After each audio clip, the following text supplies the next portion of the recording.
Hey everybody, how you doing? Running a little late today. Hope everybody's doing good. This is Guitar Talk. I am Lee, host of the Play Guitar podcast, and we're gonna have some fun sharing our practice routines today. We're gonna hang out with the chat. Don't have a Zoom guest for today, but that's all right because members of the chat have had a bunch of practice routines, and I've had a bunch, and we're just gonna get started with that. Let's head on over to the chat.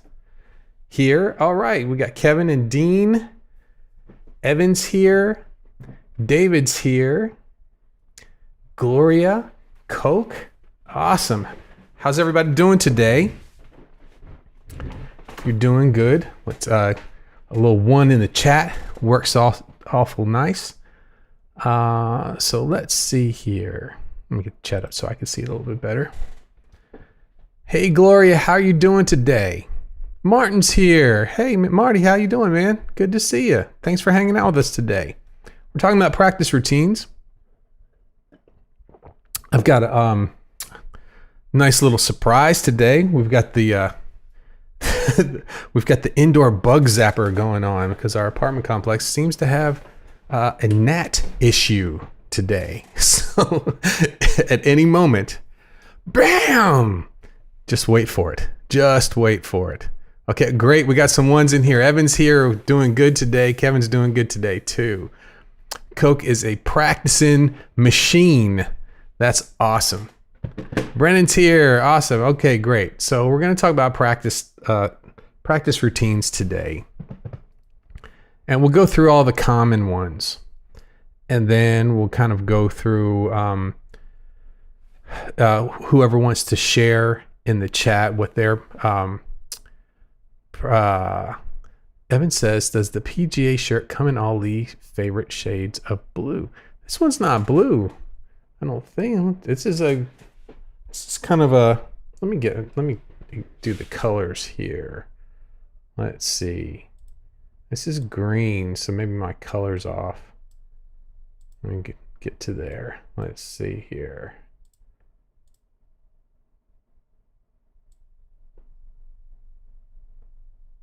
And that's a little more what it looks like in the room a little bit. It's green, the blue logo. No, man, you'll be seeing, you'll see. There we go. That looks a lot better. Let's see here. Yeah, there it is. This one's nice. This one fits real good too. So let's see here. Brendan says shirt's looking good. Yeah. So Marty says ordered the Spark and it was shipping 2 weeks ago. Now it's just showing the label was created. Some people are getting their Sparks. David got his the other day, and some people are still waiting. I think Dean's is coming this week. I'm gonna go back. Coke's Looper's on the way too. Awesome, man. That's you'll have so much fun with that. Other Kevin. Oh yeah. So, oh, it's green, isn't it? Very nice. Very nice. Yes, very nice. That's better. Yeah. These I didn't have time to get the DSLR hooked up to the internet today. So this is just a webcam, and they are kind of really odd with color. And you might have it set up. I've been doing a lot of videos today, and you might have it set up one way, and a few minutes later it looks completely different, even if you don't have it on auto. So okay. First round of business for the Saturday and Sunday coaching deadlines for the 9 a.m. either Saturday or Sunday. It was going good for a while, and then it's ending up, everything's getting pushed off to Sunday and not so many videos on Saturday. So what I've done is I've emailed out, and I'm also going to put this in the links to all of your videos too, a sign-up sheet. So I have 14 spots on Saturday, and or 15 on Saturday and 14 on Sunday. So if you guys would take a minute, it'll also be in, like I said, in the links of your video. Just sign up for one of those. That way, because I noticed some of the people who were on Saturday are sending them in on Sunday, and some people who are on Sunday are sending them even as early as Thursday. So whatever one works for you, I put the sign up sheet up there, and first come, first serve for those. And some folks are it doesn't matter to them. So whichever one you want is fine, but I'm just trying to make it a little bit more organized. Let's see here. So Chris is here. Hey, Chris. Great to see you. We're going to be talking about practice routines today. Coke says Amazon truck just cruised by his house. Bro, come back. You missed the stuff. Yeah. One of the very few nice things about living in this situation I'm in right now is the UPS guy spends an enormous amount of time here at the apartment complex. So if I'm trying to catch him, he's cruising away. But if I've got something to ship or to give him, I can usually take my time and find him in the complex. So Marty just signed up for Sunday. Great, thank you, Marty. I appreciate it, man. Evan says, if I realized the issue was everyone pushing their videos to Sunday, that's okay. Hey, man, we'll just give everybody. How I had done it before was founding members on Sunday and the new group on Saturday, and I didn't want to. I got the new Orlando hat. Dean and I were talking about that the other day. My old one was wearing out. This is, I'm big on goals, and I'm big on.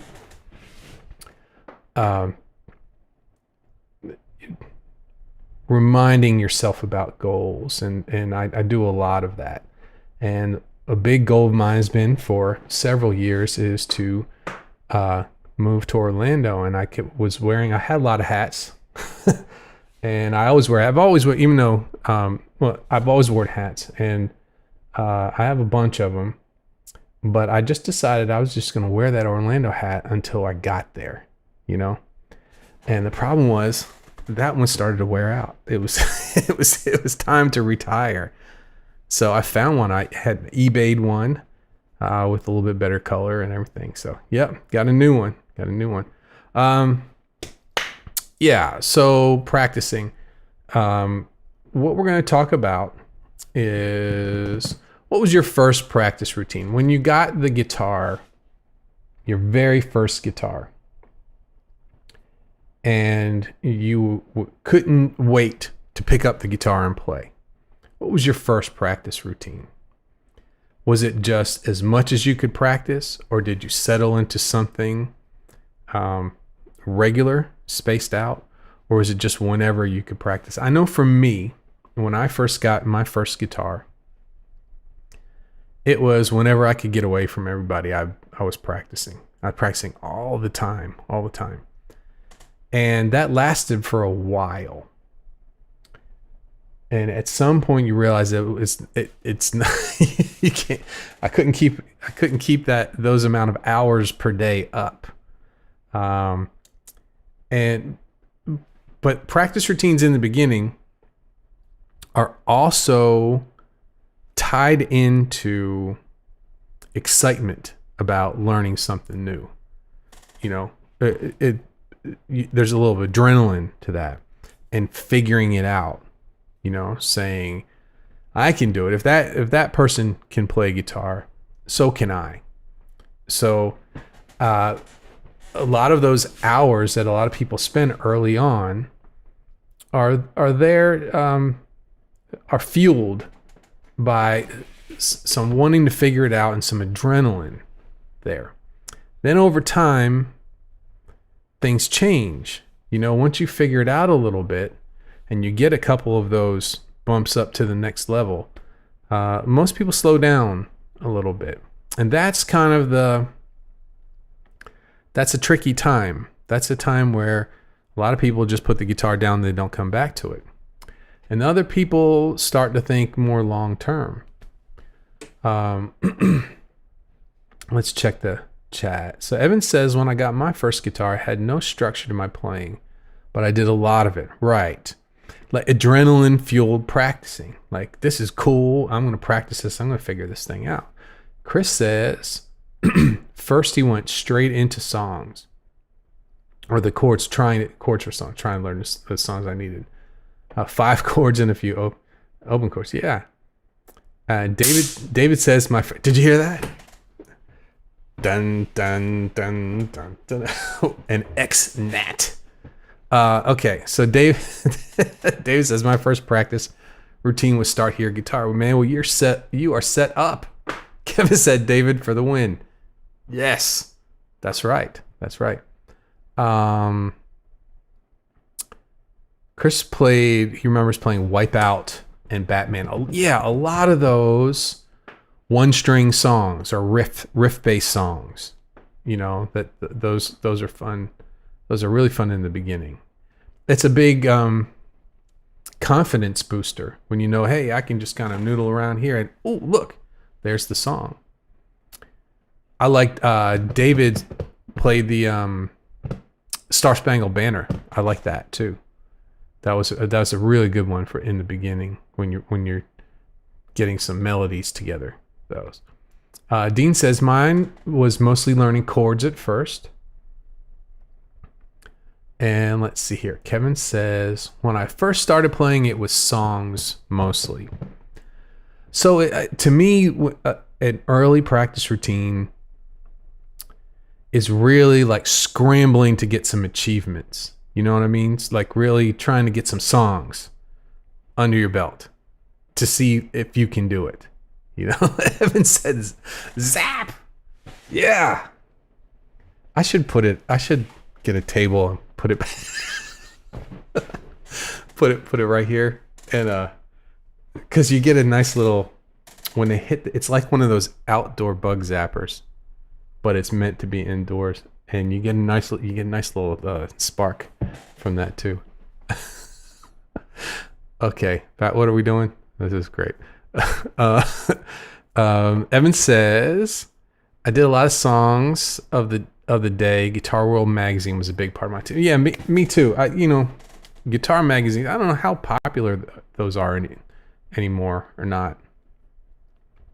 It was great for me. I love guitar magazines. There's Guitar for the Practicing Musician. I remember that one was fun. That had a lot of tabs in it.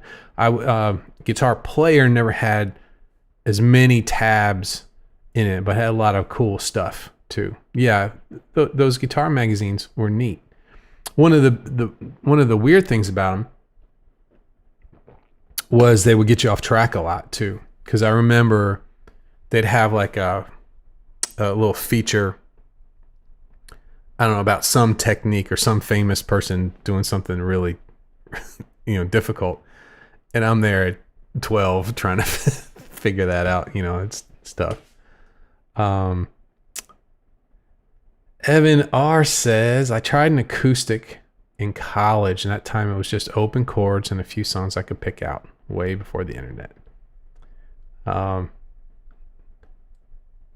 Yeah, there's a lot of people do that. They just they get an acoustic and they just want to strum some chords, and then that's a great way to start, but a lot of people put it down too. Let's see here. Coke learned one riff at a time from a buddy, then started looking up tabs online, trying to learn that stuff with no structure. Yeah, it's all kind of. I had a teacher for a little while at first. I kind of went back and forth. I'd have a teacher for a while, and then I'd spend some time learning on my own, and then I get get lost, and then I get another teacher for a while, and then I went back and forth a lot. I remember from between 12 and all my teenage years all the way up to college. I was kind of back and forth between. I had a lot of different teachers. Let's see here. Brennan's was very unstructured and mainly learning a couple chords so I could play songs I wanted to play. Right. That sounds like a lot of power for. Yeah, man, that thing's. it was driving us crazy. You like every time you open, it's outside here. I don't know why, but it's like you open the door, and I think they're waiting at the door. You open the door, and they come in. It was driving us nuts, man. So my wife found this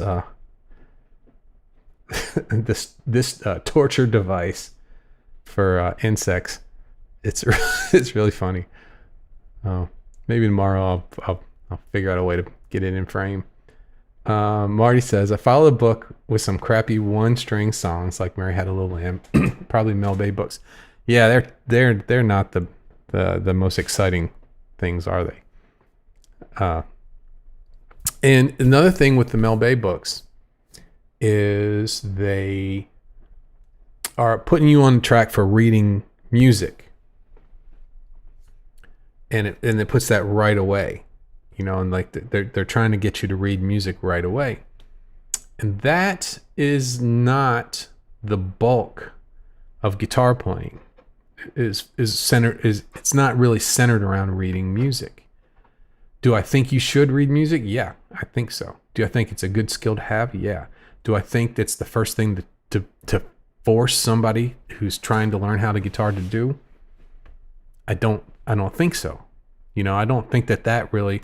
I think that if you guys have taken a look, if you haven't seen that, the 101 level is the main videos from Start Here Guitar. If you're taking a look through that, I suggest everybody does. I've gone through it a bunch of times. And there's solid things in there that are being introduced to beginner guitar players, but over time. And so what I do is I don't force people to read music, but I teach them how it works. Why those notes are on that staff, how it works, and then you can decide later on if that's an avenue that you want to go into. You'll have the knowledge of how it works. Now, reading music is a continual thing, and it actually in the academy, I'm going to have a whole section on reading music, and even all the way into sight reading music. That'll be separate from the roadmap, but I think it'll be interesting for a lot of people. I'm curious to see how many people are interested in that. I made sure in my group guitar lessons that everybody could do it. Some people are really excited about it, and some people are really against it. I don't think it should be that polarizing. I think you don't have to read music to play rock music and popular music. But does it help? Yeah, it helps. Helps a lot. Let's see here. Gloria, I just wandered around looking on the internet, started with chords and lost interest, but now I'm on a mission. I'm determined not to let this beat me. Well, you're in the right place, because we're determined to not let it beat you too. We'll get it. We'll get this thing. We're going to get it figured out. Evan says, like a lava lamp. Yeah. Oh no, didn't come. It doesn't take a battery. Yeah, a lot of these loopers don't take a battery, and you got to get the adapter. That is no fun, man. The truck comes and drops everything off, and then you don't got anywhere to use it. Evan says, I used to get like 5 songs an issue. Now they have only 2. I'm lucky I've ever heard them. Gloria says, I want to know the ins and outs of guitar, the why and how it all works. That's a really good way to start thinking that. That's not how most people are. Most people, like they want to have songs. Just give me songs. I don't care what they are. I don't care if I understand them or not. I just want to be able to play them. And then you can play them. You're a player piano. One of those old pianos with the reels, and there's nobody sitting there. You just press go, and then it's play this now, play this now, play this now, play this now. But those people who played those songs, who wrote those songs, they know why they work. There's a reason why they played the things that they did there. And if you can know that same thing, you can not only play that song, you can take those ideas and put them anywhere and do anything with them. It's unlimited. Evan says, took 2 years ago, started again with Justin Guitar, which has a pretty good curriculum with chords and scales. and leveled songs to go with the lessons. Then got lost in random YouTube before landing here. Yeah, I did a lot of students are exactly the same thing. They don't. There's no structure to YouTube and internet learning. I think Justin has some sort of a structure, but I've dealt with a lot of that. Nothing wrong with that. So Evan had done that too.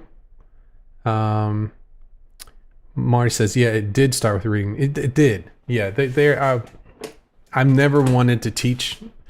I was handed one of those books when I was first started playing. They've been around for a long time. And I pretty much said, man, this is not how I do it. I wouldn't teach this way at first. But, a lot of people did.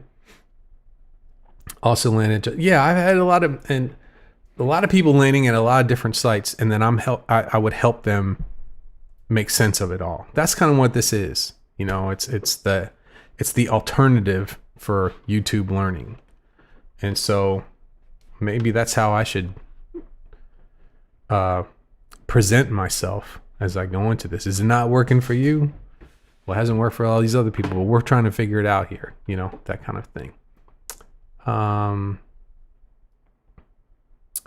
Evan says, it wouldn't surprise me if I get into reading music in the future. Yeah, and reading music and sight reading music are two totally different things. Just being able to read music and to take your time and figure it out and stuff, that's achievable, easily achievable. A lot of people think if you have to read music, you have to sight read music. And sight reading music, where somebody puts a piece of music in front of your face and you just read it down like that takes repetition. That takes time. It takes a while to be able to do something like that. So being able to read music, when I say that, I'm not meaning being able to sight read music. That's a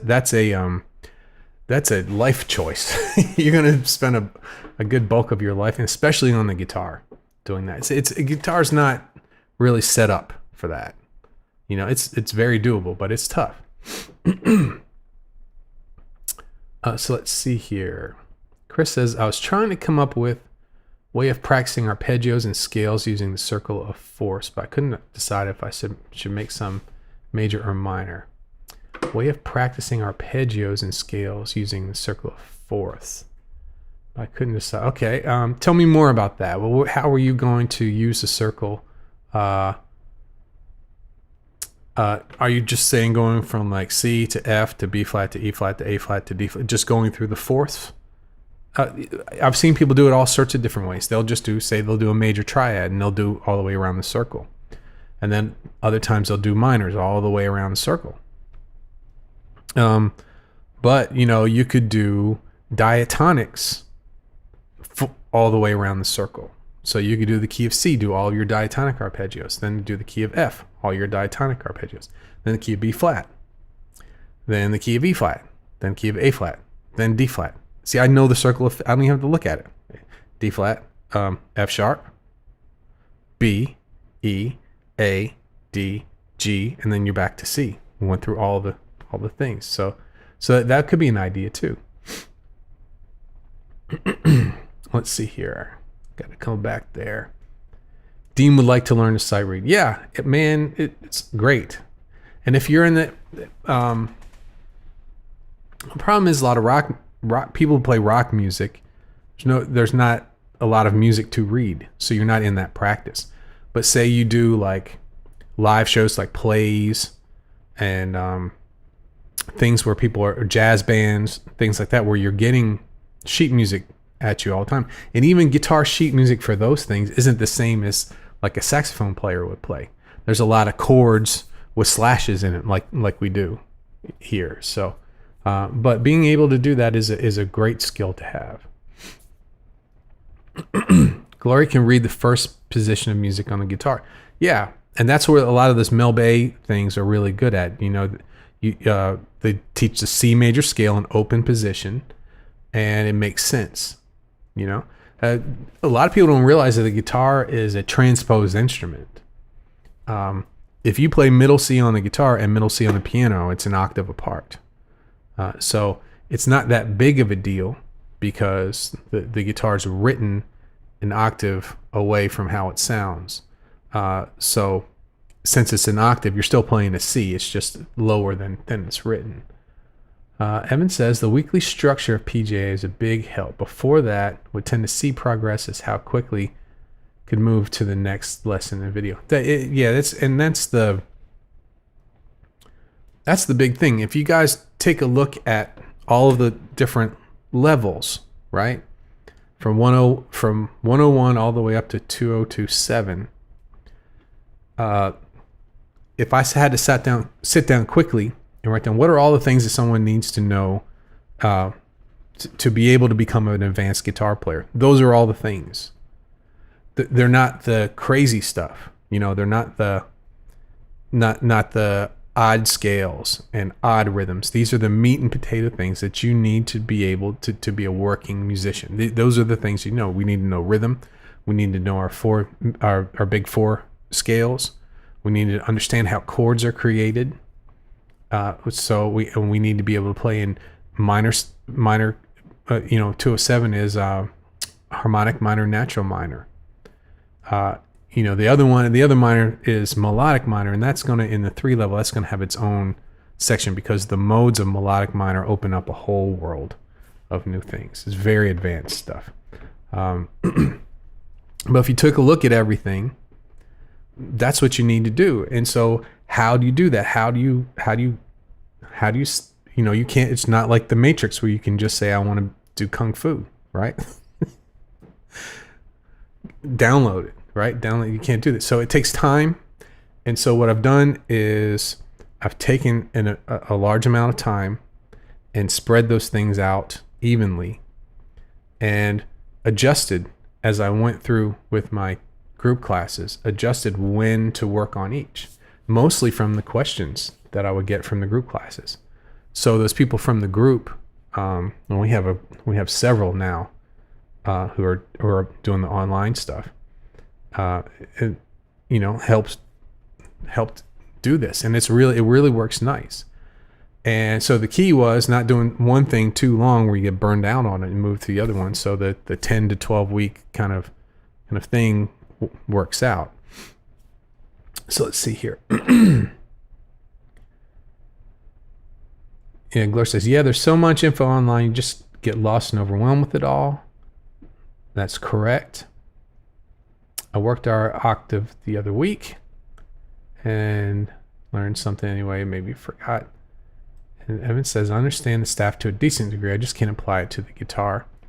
Yeah, I'm gonna have something for that too. Coke is in business. Got the adapter, that's awesome.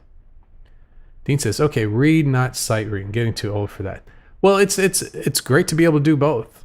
But it is, getting good at sight reading, it takes time. Gloria says, me too. Yeah. So Chris said, yes, going through the fourth, I wasn't sure to stick with major or alternate. Yeah. There's good things to all of that. Chris says, my mind is blown. There's a level 3. Very excited. Yeah, there is. I'm just refining this level 2 is what you need to be a player. Nothing else, right?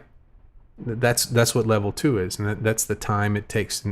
And the repetition that we get going through these things, by the end of level 2, you're a solid player. I always talk about having this foundation, right? And having the skills. That's level 2 is level 1 and level 2. That's our foundation. And then, man, it goes, and then there's so much more to do. And then we're going to take that foundation, we're going to use it. We're going to really speed up, really, and get into some things too, like modes. You notice we don't even talk about modes. Modes are huge. It's a big part of playing guitar. And also, if you notice, I left minor till the end, right? That's a 207. And if you think the average person who learns rock stuff, minor's the very first thing that they try to learn. Okay? And then they get confused and lost because they don't understand how everything works, right? How music works. So by the time we get to minor, you're off to the races because you already understand how chords are created. You already understand how to play over strong notes and weak notes, and you also understand how to play up from chord to chord to chord, which, a lot of us are going. And you also have a good base for blues because a lot of minor music has a lot of blues underneath of it too. So it's going to be fun. It's going to be very fun. So let's see here. And actually as Chris and Evan, because they're the two that are in 207 right now, as they get through that, that's when the 3 level is going to start opening up. And as the academy's opening, I'm going to, once a month, I'm going to have hopefully a new level every month. So that will be the 3 level as we go, plus some smaller things. And people, when they request things for the academy too, I'll be doing that too. But I think my goal is to have a new level each month. So, is it up yet, Chris? No, it's not up yet. I'm still getting all the it takes a long time to do the videos. So I'm getting all of the PowerPoint presentation stuff and all of the if you guys notice, those of you who are on level on the major pentatonic level, you can check. I'm most of the way through that. I'm 3/4 of the way through that. There's a whole new, on each worksheet, there's a whole new section of learning the fretboard, unlocking the fretboard too. Plus, it's 205. Plus for the 205 level, we've got, I've got chord charts for the background tracks for all of those, which should help out a good bit too. So let's see here. Evan says Keanu Reeves. Whoa. That's right. I know guitar. Download it. Evan R says sight reading brings back memories of tests in high school band. Seems like reading music with time to work through is more useful than real-time sight reading. Yeah, I to me, it's one step then the next step.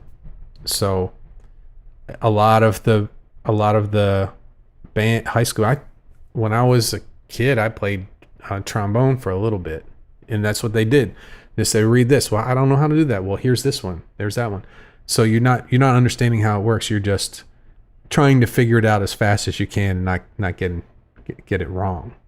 But to me, it's understand how it works first, which takes time, and then the sight reading part. But you're right. Most of the grade school and high school band, they don't work that way. Evan says it's taking some time, starting to see myself as a player now. I saw you as a player the first time you said you were practicing. Chris says, I found going through level 2, the more I do, the easier I find it to push myself. Good. I'm glad. That makes me feel happy. It gets harder, but it's very rewarding. Yeah. Yeah, and it's not that hard. I'm not. I've had. Well, I went to college for it, where they just throw stuff at you. So in college, how it worked is you had your personal teacher. So I had my guitar teacher in music school, but I also had musicianship class. I had theory class. I had classical theory. I had jazz theory. I had all these different things where they just bombard you with stuff, and you have to. And it's difficult. It's very difficult. And also the teachers in college it was difficult. This isn't meant to be difficult. I'm trying to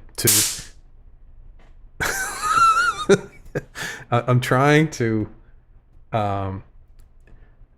do this step by step so that we're building upon what we're doing.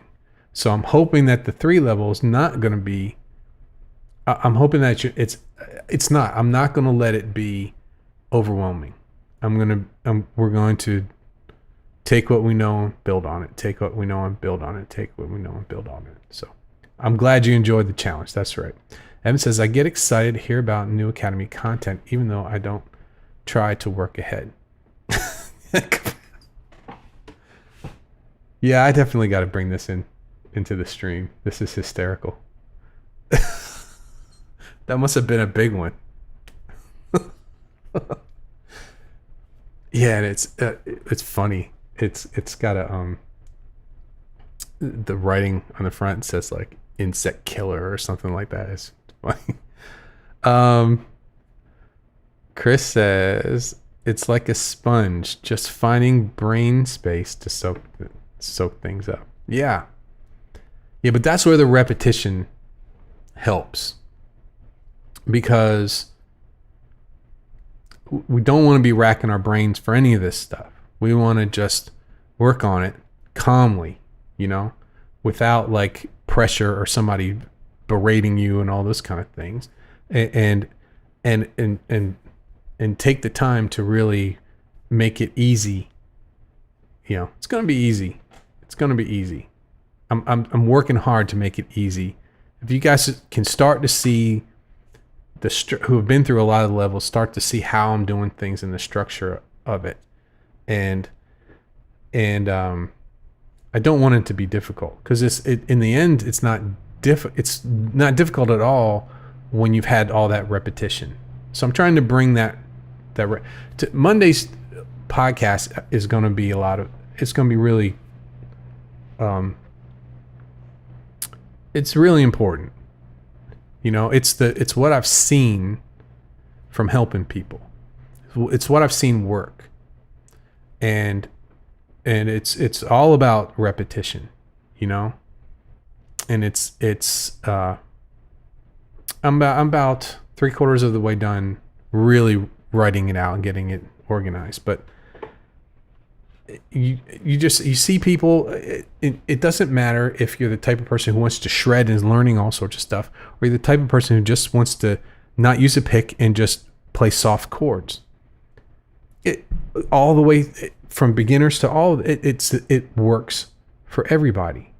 It's small practice amounts on a daily basis, and you're on that moving escalator you're on the path, you're on the journey, and not getting yourself psyched out because you're not accomplishing this one thing. You're accomplishing lots of stuff as you go, and the feeling of small accomplishments on a regular basis. That's being on the path. Not that big, huge accomplishment that you'll focus on so much you don't see the things you actually need to get there, and you go off on the side path. It's going to be fun. And let's see here. Yeah, it's all good. Chris says it's a time thing and it's all good. It's fun. Never stress. Yeah. Too much stress. This is not supposed to be stress. Evan says, what's really great is getting to a point of understanding where you can be thoughtful about what you're trying to do. Putting some knowledge together really helps you move faster. Yeah. And Kevin says, I feel like the Academy is broke up in nice sized bites, and I feel like I've grown a ton in a month in my understanding, having a lot of aha moments. And these milestones in each of the levels are figured out. And I'm hoping that you hit those milestones as we go. It's to keep it rolling, keep it going. And like I said the other day, the only thing where this doesn't work as well as group students is at the end of 12 weeks we had a recital, and that excitement of being there with the other people that you've been learning the guitar with. The first step is, most people are embarrassed or they're nervous. They don't want to learn guitar around other people. And then after the first lesson, they go, oh gosh, everybody else is in my same boat. This is great. I've got somebody I can talk to about it. And so as you go through the weeks, and by the 12th week, you and all those people are on stage in front of a whole bunch of people playing a song. You know, to me, that's better than knowing 100 songs. Knowing one song that you can perform well in front of people and be confident about. It's better than sitting in your house and knowing 100 songs. So that's the icing on the cake. That's the thing that I'm racking my brain to find something comparable to that, to really keep this rolling forward. Excuse me. Matt says, what if you don't want to use a pick, but you also want to shred? You got your work cut out for you. That's what I say about that. Yeah, who doesn't use a pick? Lindsey Buckingham plays pretty fast without a pick. Flamenco guitar players play really fast without using a pick. But they're not using distortion. Although flamenco guitar players, if you've ever really paid attention to them, they put their action down so low on those flamenco, on the nylon string guitars, that they get a lot of buzz when they play hard on the guitar, which sounds like a distortion. So they're getting a mild overdrive from their action being so low, which I thought was interesting. Chris says, I just enjoy trying to help you all, help Lee with ideas, hopefully being an academy guinea pig. Yeah. Yeah, you're super helpful, man. Very helpful. You're doing great too. Very happy with how Chris is progressing. Glory says, I keep a guitar journal now so I can log my practices and what I'm practicing. That's a great idea. And Evans credits the Academy with a lot, and I do get to hear about it every week, and that's fine with me. I'm happy to hear it. It makes me feel good. Coach says, this looper is going to be a total game changer for my practice routine. It is, man. It's a great thing to have.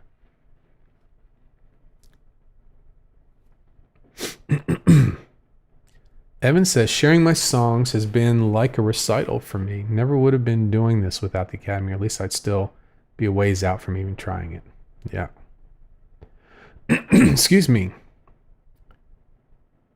Oh, Mark Knopfler, finger style. So I didn't use the pick. Yeah.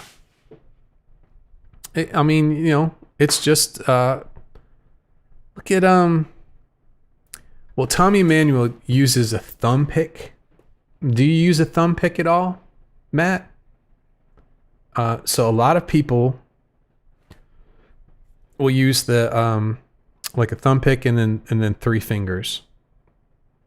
But sometimes when they have to play fast, they'll hold on to that thumb pick and use it as a regular pick for faster passages. I've seen that a lot too. There's nothing impossible. There's nothing. It's just like I said. You got your work cut out for you if you want to shred.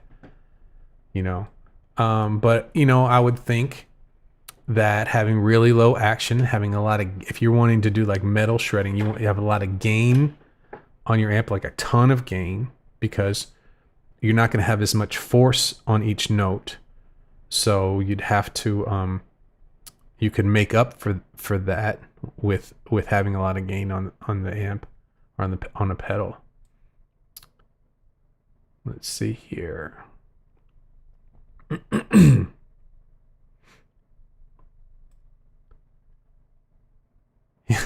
Tommy Emmanuel plays fast.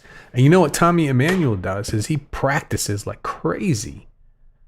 The guy's a serious musician, and he goes home and practices after the gig. The guy plays all the time. So it's a commitment to play like that.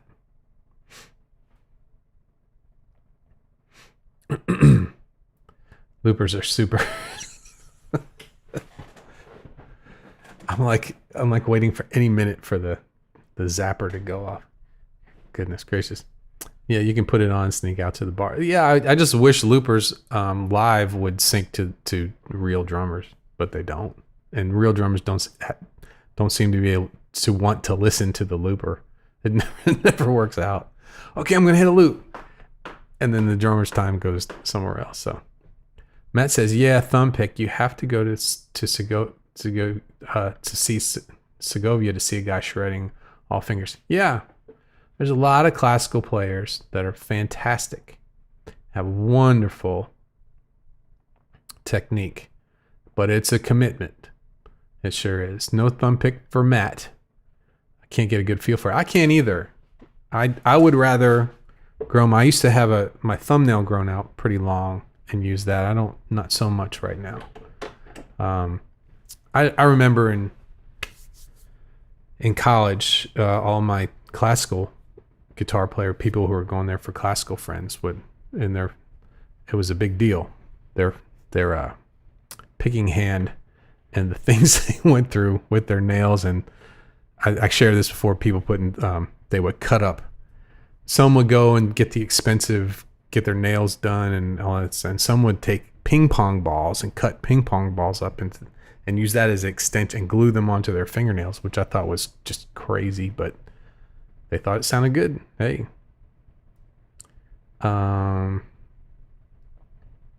Coke says, I use a thumb pick so that I can finger, but also solo improvise and also strum like crazy without being my hand skin. Yeah, and to me, that was an idea.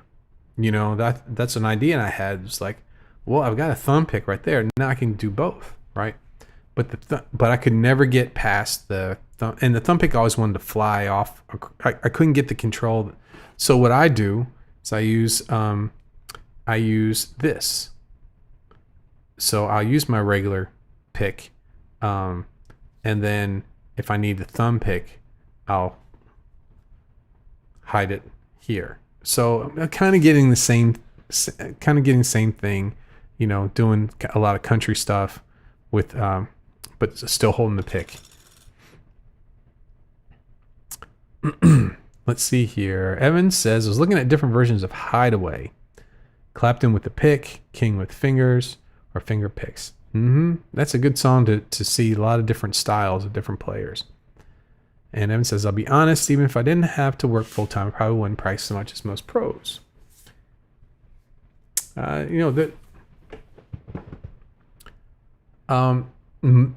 lot of pros don't practice very much, which is the honest truth.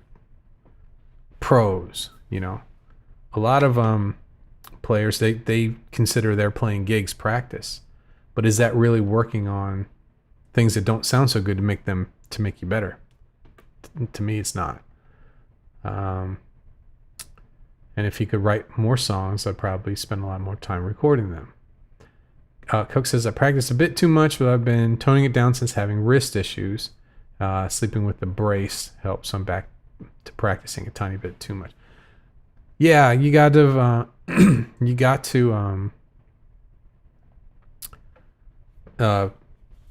gauge how far you can push yourself. You have to, once you're to the point where you're messing your wrist up, that's the warning sign. Hey, Kenny's here. Kenny says, Scott, I think he meant Scooter, said with isolation he's had to learn to use the pick again. Yeah. I guess that's because he's not playing as much as before. Or is that because he's not been playing a whole lot? I think I've seen Scooter putting up some. I want to get Scott to come on the show because me and Scott together are a lot of fun. I don't know if we'll get it. If you guys don't know, Scooter's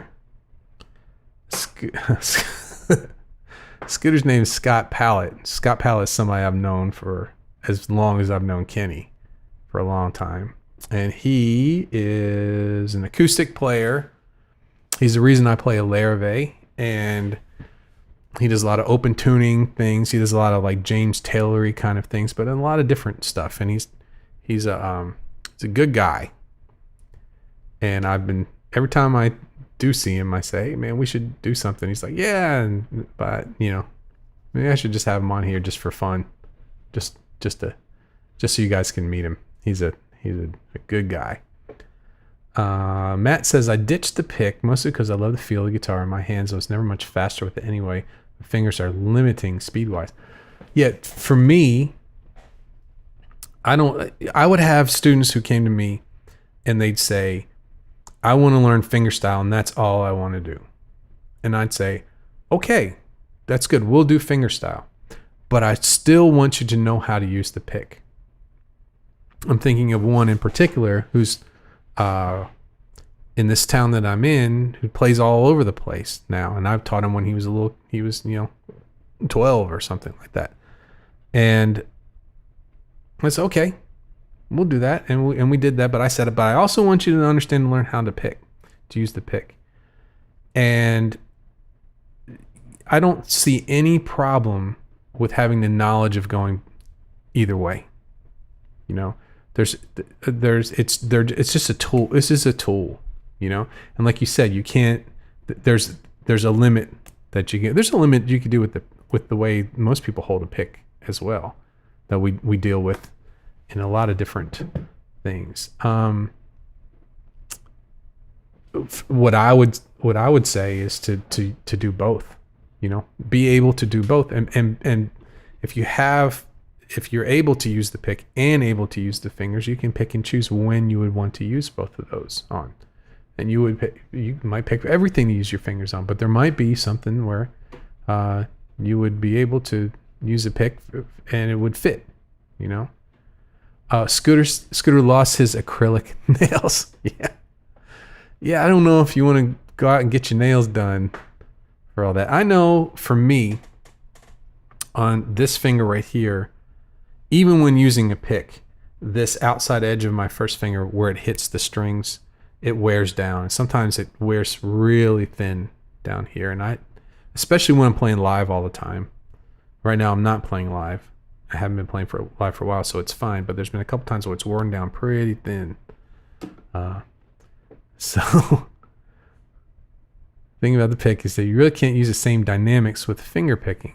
Alternate picking, sweep cross picking, use the pick in ways that help get the string. Yeah, I just think that there's no reason to, if your style is just finger style, that's cool, man. I'm all for it. I think it's great, but it doesn't take much to learn how to use the pick too.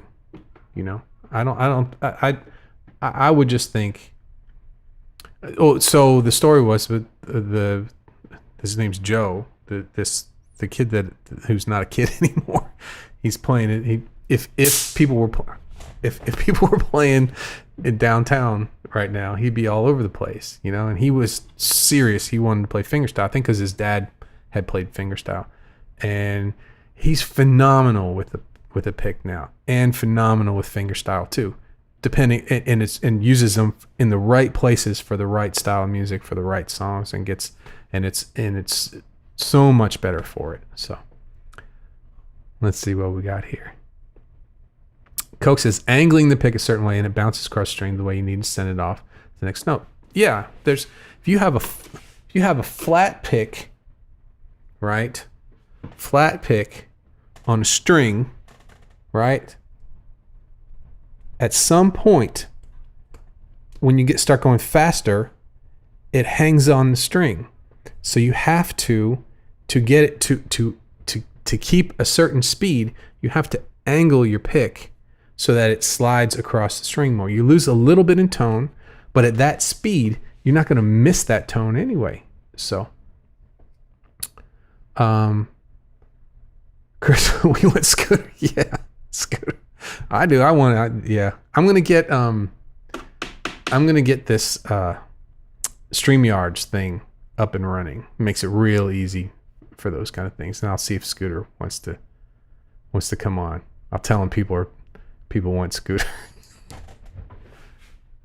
Oh, that'll be good. Hey Joe, good to see you. Kenny wants Scooter too. Yeah, we'll get Scooter to come on. We want Joe. I haven't talked to Joe in a while. I'll have to oh, Joe, this Joe. Yeah, Joe Hernandez. Yeah. We want Joe. That's right. Hey Joe. Kevin says Chris Buck is amazing at hybrid picking. That's right. Great player. And the way he goes from pick to fingers and then use both is crazy. Yeah. Yeah. Okay. All right. So we have a few minutes left. let's talk about what we talked about what your first practice routine is. What's your practice routine now? Who would like to share how they approach practicing now? Now, of course, most of us here are going through the levels, and so that's a part of your practicing. But just kind of go, just kind of give me what you would do in a few days, over 3 days. Are you practicing every single day at the same time? Or are you just practicing when you find the time?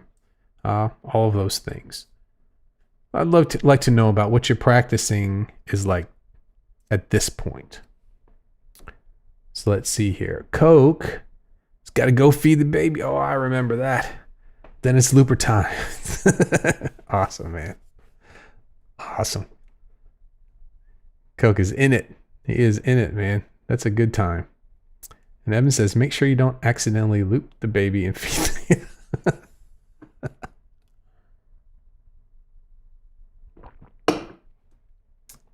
Let's see if we can get another of that. Maybe we should take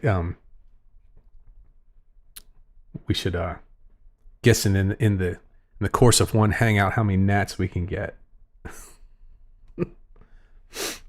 Evan says, I tend to get up early. I have my morning coffee, and I generally go through my academy routine every day for the most part. Great. So Evan's practicing in the morning, and Dean is practicing every day after dinner. It's different. When I was playing all the time, I kind of equated playing music with nighttime. So I would practice at nighttime. But now, because I'm doing so much during the day, by nighttime comes around, I wouldn't retain anything I was working on. So when I do practice, try to practice as early as I can. Evan says, I've been writing recordings, so if I have time in the evenings, that's where I spend it. But that's part of it, writing and recording, that's a big part of it.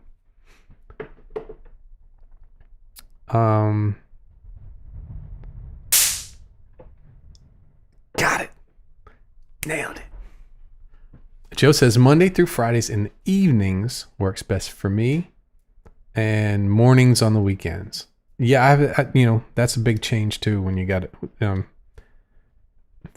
Working at home or, dealing with work during the week. That's it's always, that's a good way to adjust. I would think, weekends differently than the weekdays. Chris says, guitars on show. I pick them up when I can. Songs I hear if you have small amounts of times. If I have longer, I look at the core stuff, scales, arps. It's when I can, depending on work. And that's what you got to do. Brendan's practicing mostly every day at the same time towards late afternoon. I try to do an hour per practice with the first 30 minutes academy routine, the last 30 minutes songs and licks. That's great. Splitting it into two, I think that's a really good idea. And Evan says, on the weekends, it can be several different times throughout the day, but with less structure than Monday through Friday. And Chris says, it's a rare day when I don't pick up a guitar and a sad day. I'm just happy that I've been using this one. For a long time, this sat in the case, and I was using that black guitar. And I'm kind of rediscovering this guitar. It's not as bright. What comes through the pickups, it's not as bright as the other guitar. So I have to kind of adjust things to that, but it's really got a different sound than the other one. So Matt says, I practice daily in the morning, usually 5 minutes warm up, technique for 10 minutes, a new challenge song for 10, then going through the songs I still need to memorize once or twice through times allows. That's great. That's awesome. So we got 5 minutes, 10 minutes, 10 minutes. So we're at 25 and then going through this. So you're like a half hour to an hour practice every day. That's perfect, man. That's great. It's not the time. I mean, it's the repetition. That's the biggest thing, man. The repetition. If you want to learn anything, you want to be able to do anything, it's the repetition. 10 minutes. If all you've got is 10 minutes, you can get better at the guitar if you spend that 10 minutes every day. Weekday practices are always okay. Evan says some weekend days I might go through the academy routine, might not do as much technique. Some days I might just noodle and jam, but weekday practices are always a routine. And then Marty says, I usually practice every day, usually later in the night. Although lately I've been getting tired at night nodding off. I've done that too. There's been some times, like now, it's tough for me to practice now. But I'm going through all the routines and all the videos and everything like that. So I'm getting my time on the guitar. It's not what I would structure for myself as a practice, but I'm playing, you know. But there's been times when I've nodded off on the couch with the guitar. There's been times I've tried to multitask and that never works. Gloria says, sometimes if I don't have much time, at least I go through my scales. Yeah, they're easy to do. I know there's been some times, especially when I was in school or I was working some job, you know, I didn't have my guitar. I'd still practice. I'd still try and form chord shapes that I was working on. I try and remember scale patterns. You know, I just try to see them in my head without the guitar there. And so, but maybe I'm just weird like that. But I can practice while I'm sitting at the bank. Matt says, lately I find the longest struggle is going from playing a song with music in front of me versus knowing it cold. That's a big gap. Yeah. It's big. You got, you know, and if knowing it cold. So are you playing, Matt, are you just playing classical music or are you playing different styles of music as well? Because a lot of classical music, knowing, you know, being able to play it solid. And then if you're trying to improv, you know, knowing a song where you're going to be doing improv on it, the knowing it cold means two different things. I'm curious what kind of music that you're playing. Evan says, finding that 2023 had more different parts. 203 needs a little more planning to create different parts of practice. Yeah, they're all a little different. They're all a little different. And 205 is interesting too. They're all a little different. But you're doing good. You're doing good. Okay, everybody, it's after 5. I'm gonna have to run. Anybody got the total for how many zaps? That's crazy. But I want to thank you, everybody, for hanging out with me today and sharing your experience with practicing and what's working for you now and what you did when you first started. It's nice. It's nice. It's nice to think of. It's nice to think of, you know, how far you've come and, you know, the changes that you've made in your practicing and what works, what you've learned, what works for you and what doesn't. Matt's playing mostly finger style arrangements, pop, folk, and jazz stuff. That's cool. That's awesome. That's good. Yeah. So if it's a full arrangement, if you're not doing any improv in it and just knowing how to the mechanics of doing it cold, that's and if finger style, that's enough, because there's a lot of this going on. You know. Evan says it's been a great time. It's been a good one. Joe says, by the way, it's about 2 hours for me, especially on the strumming. Aardvark, elephant, grasshopper. It's getting where I finally need to be. Yeah, man, you're doing great. You're doing great. All right, everybody. Thank you so much, man. Death to all bugs. Right. That's right. That's right. It's practicing while in the chat. Yeah. Thanks, everybody. This was fun. It was fun weekend chat, man. And I hope everybody has a great rest of the weekend. We're going to just have a regular old hangout tomorrow. Maybe we'll take bets on how many gnats we can get in an hour. I don't know. I don't know. All right, everybody. Have a great rest of your night. I'll see you soon. Bye-bye.